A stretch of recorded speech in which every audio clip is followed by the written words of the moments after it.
हाथ के भी कितने रूप होते हैं। कुछ स्नेह के नाते आपसे मिलते हैं तो कुछ प्रहार बनकर आप पर गरजते हैं। कुछ मित्रता के नाते आपके ओर बढ़ते हैं तो कुछ शत्रुता में आपको खींच ले जाते हैं। किंतु कभी सोचा है कि कौन सा हाथ अधिक मूल्यवान?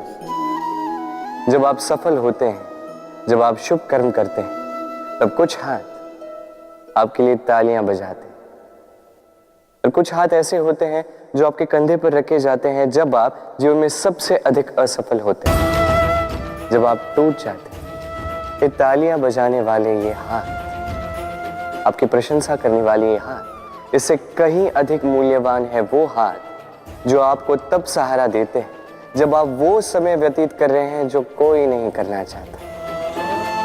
ये आपका संबल बनते हैं और यही संबल है जो जीवन को जीने का आधार आपको देता है। तो एक दूसरे का संबल बनकर रहिएगा, जीवन में सदैव सुख पाएंगे। मनुष्य, प्रत्येक मनुष्य किसी से प्रेम करता है, किसी से घृणा, किसी का आदर करता है तो किसी का तिरस्कार करता है। मनुष्य कुछ भी हो सकता है, स्वस्थ हो सकता है, रोगी हो सकता है, धनी हो सकता है, निर्धनी हो सकता है, मित्र हो सकता है, शत्रु भी हो सकता है।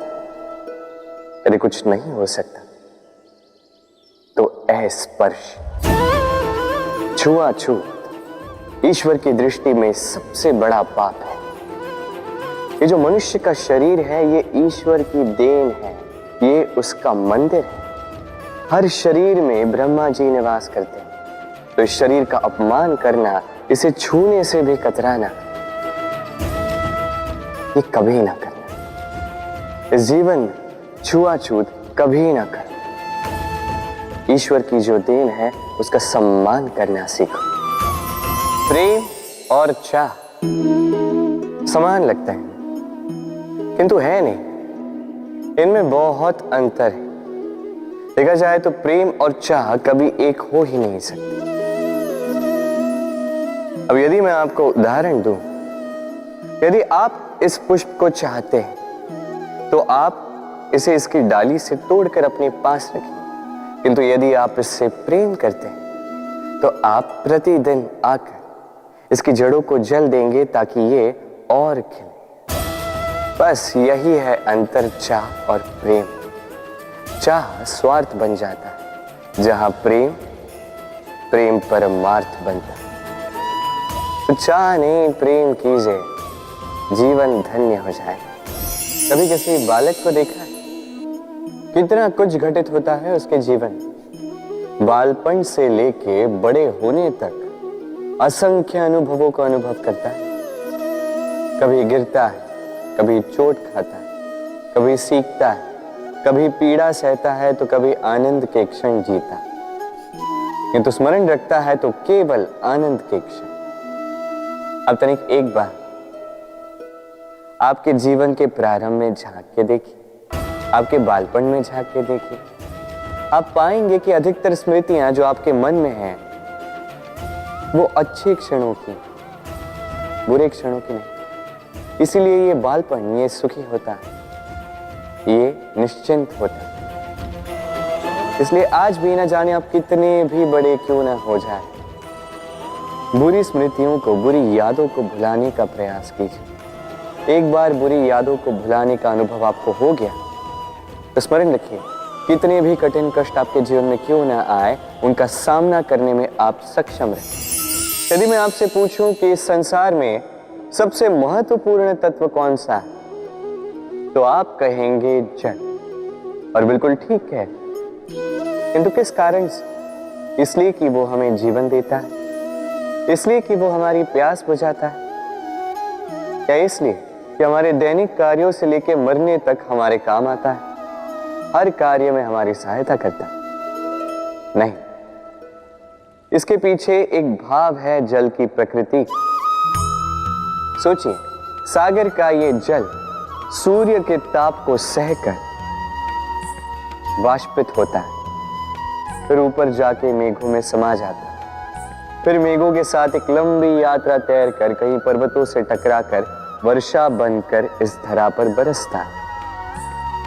फिर इस धरा के अंग को, इसकी मिट्टी को स्वयं में समा लेता है। मनुष्यों द्वारा, अन्य जीवों द्वारा जो गंदगी फैल चुकी है उसे स्वयं में समा लेता है और फिर अग्रसर होता है पुनः सागर की ओर, सागर में समा जाता है। किंतु फिर भी पुनः वाष्पित बनते समय उस गंदगी को वहीं छोड़ देता है, उस गंदगी को अपने साथ लेकर नहीं जाता। बस यही जल की प्रकृति है जो उसे महान बनाती है। आप भी अपने जीवन में अपना कर्म कीजिए, महान कर्म कीजिए, पुरुषार्थ कीजिए, किंतु पुरुषार्थ के साथ जो अहम आता है उसे अपने साथ उठने ना दें, उससे परे उठें। आप स्वयं को जल की ही भांति हल्का पाएंगे। चिंता, सभी कहते हैं चिंता नहीं करनी चाहिए, किंतु चिंता सभी करते हैं। जो वृद्ध व्यक्ति होता है वो अपने अतीत की आज से तुलना करके चिंतित रहता है। जो युवक होता है वो भविष्य के विषय में सोचता है, अपने लक्ष्य को कैसे प्राप्त किया जाए इस विचार में चिंतित रहता है। एक बालक ही है जिसे ना भविष्य की चिंता है, ना भूतकाल का दुख। और ऐसा क्यों? क्योंकि वो केवल वर्तमान में जीता है और इसीलिए वो सबसे अधिक सुखी। स्मरण रखिएगा, यदि आप अपने आज पे काम करते हैं, उसमें जीते हैं, उसे ठीक करते हैं, उसे और अच्छा बनाते हैं, तो आपका भूतकाल भी और आपका भविष्य भी अपने आप ठीक हो जाएंगे। इस संसार में जो भी व्यक्ति आता है कुछ न कुछ सीखता है। अब उसके पीछे होता है उसके गुरु का।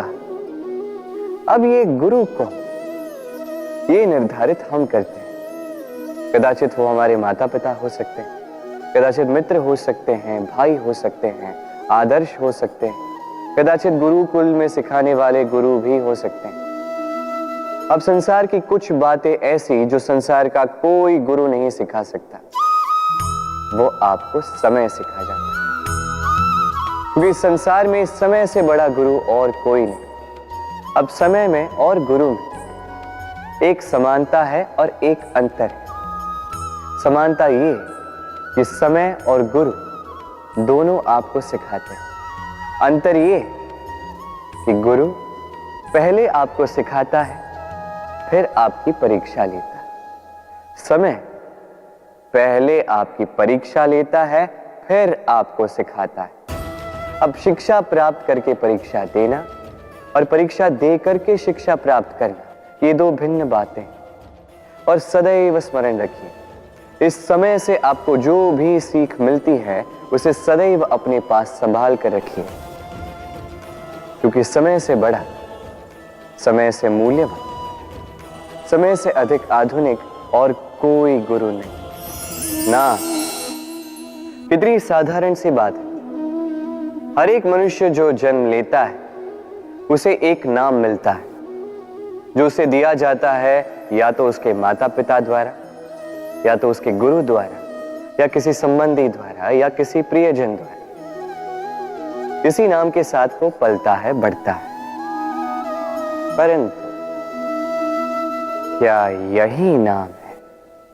क्या यही सब कुछ है? कदापि नहीं।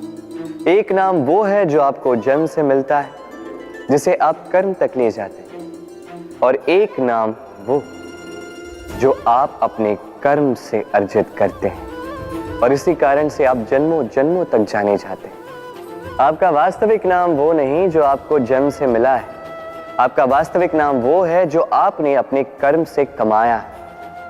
क्योंकि इस कमाई के पीछे अनंत प्रयास छिपे होते हैं, अनेक परिश्रम छिपे होते हैं।